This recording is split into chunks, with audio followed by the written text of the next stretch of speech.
Nous avons souhaité faire don du fonds photo de Libération parce que ces tirages et les dossiers qui les accompagnent font partie de l'histoire avec un grand H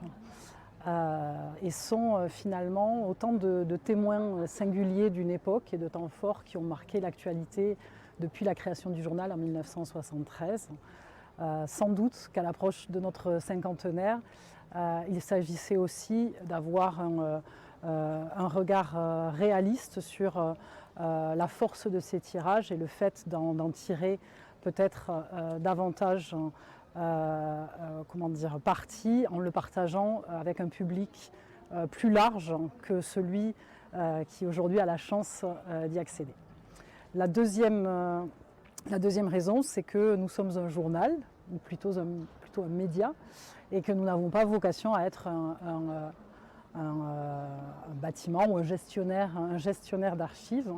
Et enfin, la troisième qui me tient particulièrement à cœur en ces temps un peu tourmentés, c'est que certains pourraient être tentés de réécrire l'histoire en manipulant aujourd'hui des clichés via les logiciels d'intelligence artificielle et qu'il est important de pouvoir se référer à des boussoles inaliénables, et je considère que les tirages photos qui ont capturé certains instants via le regard de photos, reporters et de photographes font partie de cette boussole inaliénable. Déjà de les stocker et d'en prendre soin dans des conditions qui sont sans doute plus appropriées que celles